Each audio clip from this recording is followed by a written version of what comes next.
welcome back to my channel. I read Black books, and in this video I'm going to discuss some Black romantasy book recommendations.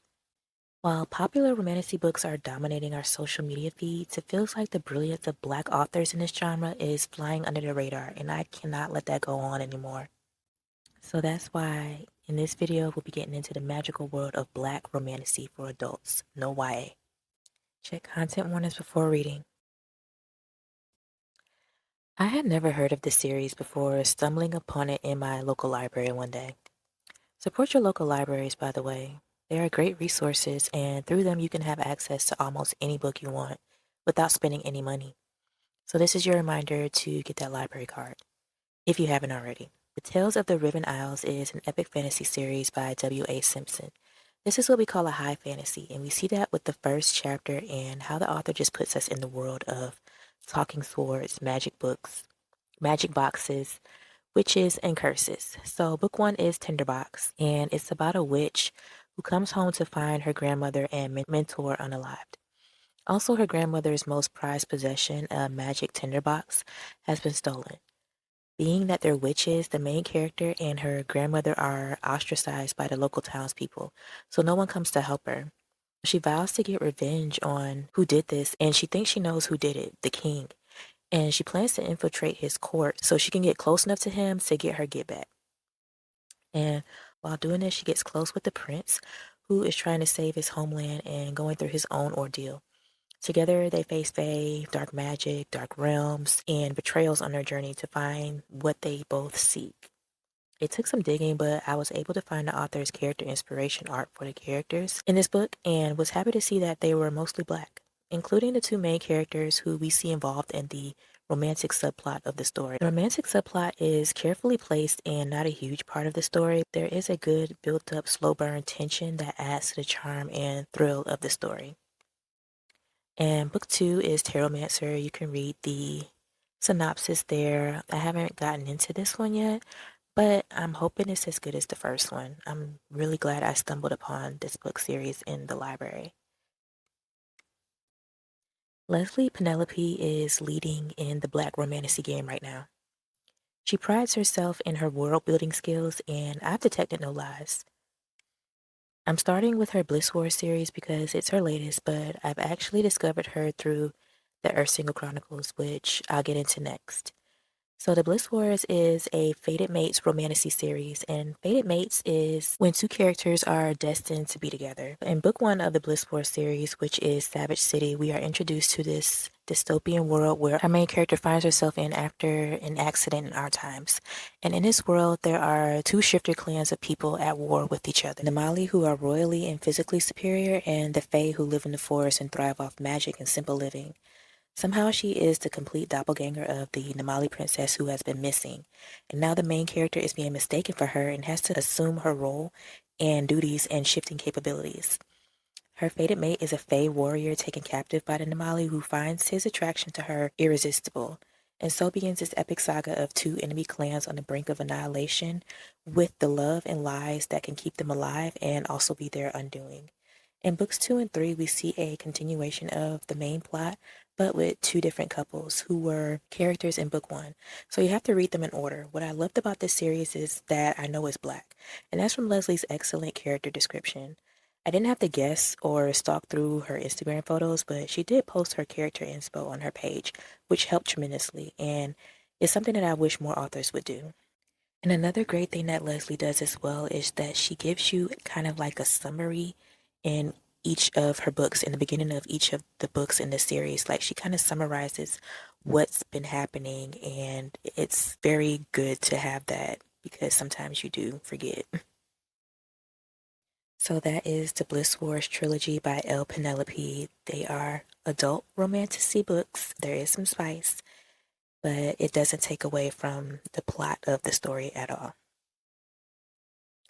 So the Bliss Wars trilogy is a dystopian fantasy, but the Earth Single Chronicles is high fantasy.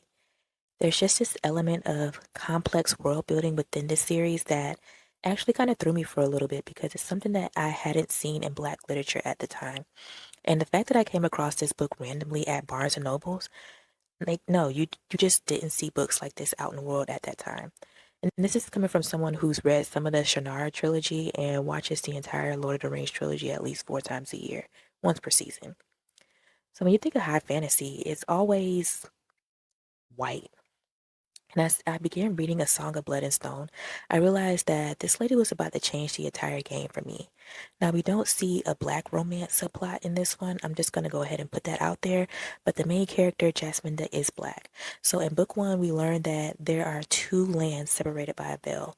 They were once at war with each other, but came to a peace agreement, and a magical veil was put up to separate the lands. The main character is a social outcast because of the color of her skin and because she has the gift of Earth Song.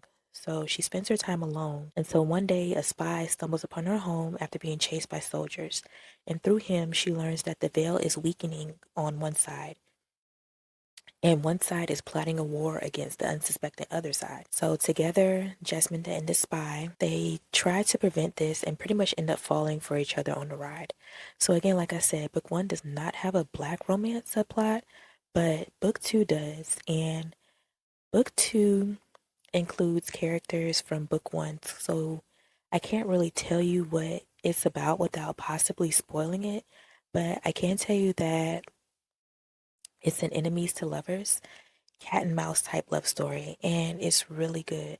It's my favorite one so far. I'm currently still in the novellas right now, which include a prequel story and two kind of in between stories. Then I will continue on in the series. The Power Within the Stars series by Dandridge Monroe is a 5-book fantasy romance series that is available on Kindle Unlimited. Now, to be honest, I read the first two books years ago, so I can't quite remember the exact details about them, but I do remember that it was really good. Again, I was just getting into black high fantasy around this time, so I was just stunned and happy to see characters that look like me in these magical realms. Book one, A Shift in the Stars, is about an alternate Earth-like universe that is divided into an East, a West, and an in-between, each ruled by different clans, and the society within all of them relies heavily on guidance from the stars and their ancestors. So each side has adhered strictly to the true mate prophecy set by the ancestors. When one side decides to divide this prophecy and choose their own mate, their world begins to lose its magic and is set into chaos and allows for dark forces in the form of a group of people called the Others to come together and plan to disrupt the peace that has been in place for centuries. So there are actually 4 main characters in the first book, and their story continues into book 2 as well, I believe. Book 3, if I can remember, is a little different with new characters introduced, and I don't know if I made it to books 4 and 5 yet, but I will update you. Anyway, I love this series because it's black, and I don't have to wonder what the characters look like because the author does a great job of letting me know. And I love that the story is original and just a pure figment of the author's imagination. Her voice and personality come through in this story, not anyone else's. It's not influenced by the trends we typically see in this fast fashion like book industry of today. No shade, but that's just how I see it. It's not tropey, it's good, well developed narrative. So in my TikTok Black Romantasy book rec video, I mentioned the Haven series, but I think I was confusing it with the Destiny series. But I'll mention them both here because they are both excellent fantasy romances, and they are both very similar, at least in my mind, because it's been so long since I read both. The Haven series by Drea Anderson is another series I read years ago and don't quite remember the details of. I just remember going down this rabbit hole of black romance fantasy and reading pretty much everything I came across on Kindle Unlimited. So this was my first introduction to Drea Anderson, and she made a great first impression. It pretty much tells the high-stakes love story between two black characters. In book one, I know that one of the characters is looking for her missing sister, but she doesn't know that she has a secret protector that has been watching over her, who ends up being her lover and knows where her sister really is. And I believe her sister's story is told in one of the other books of the series. So the story continues in each book, and you have to read them in order. And then the Destiny series is 3 books: A Destiny Awakened, A Destiny Revealed, and Escaping Destiny.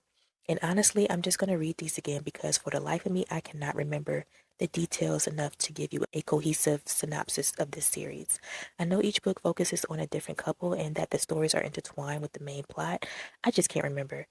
All I know is that Drea Anderson writes amazing and original fantasy romance stories. And I just don't see writing like this anymore in this new wave of fantasy romance. So if you're interested in reading this series with me, let me know in the comments and I'll come up with a schedule and like a PDF calendar for you to follow along with me. Sound cool? Okay, I remember The Final Strife, which is book one of the Ending Fire trilogy. This is an excellent debut from an author who is really defining her place in the Black romantasy realm. Not only does she give us high fantasy, but she also gives us Black sapphic romance as well, and LGBTQIA plus representation, disability representation, African and Arabic mythology, epic fights and battles, and a thoroughly planned out narrative. Like, what else can you ask for in a book? This one has it all and is done very well. In this world, your place in society is decided by your blood color. It could be red, blue, yellow, clear, whatever. The ruling class has red blood, the poor class has blue blood, and it just happens to be the year where these trials take place to decide on the new leadership. And these trials include combat. Scylla has lived amongst the slums and wants to enter the trials to give the resistance a chance because there's always a resistance, right? And she's a badass with the weapon, so don't be fooled. Honor is the pampered princess who wants to prove herself to her mother, the most powerful ruler in the empire. When Silas and Honor's paths meet, they discover not only a chemistry brewing between them, but also an alarming secret between them that could literally destroy the entire kingdom. And this is just book one. I haven't finished book two, Battle Drum, yet, but I need to ASAP because have y'all seen that Ending Fire cover? I love Hassa. Okay, I forgot to mention Hassa is a main character in the trilogy too, and a pretty important one in book one. She is a clear blood, the lowest of the society, but this invisibility, so to speak, allows her to access the Empire's most dangerous secrets that could start a revolution. So if you're into epic fantasy with diverse Black representation and reads like a movie, this is the series for you. Okay, if you made it this far, you've probably seen my little bookmarks over here in the corner. I made these just out of boredom, and I like this particular set of cardstock, but didn't know what to do with it, so I just made some bookmarks. But they came out really cute. They say you are the main character on the front, nothing but my shop name on the back. They are handmade, as you can see. I cut them out, paste on the text, laminate them, hammer the grommet in, and tassel them all by hand. You can find them in my Etsy shop, Bookish Heaux. And for watching this whole video, I'm going to give you a 30% discount on your entire purchase when you use the code Black Romantasy 30. I truly appreciate your support. So again, check out my shop on Etsy, Bookish Heaux, and I'll post a link in the caption below. If you have any Black romantasy book recommendations, please leave them in the comments below. I'm always looking for book recommendations too. And please, if you haven't already, like this video and subscribe to my channel. I love bringing you all more content, and this is a great way to help to support my channel. Until next time, thanks for watching and happy reading.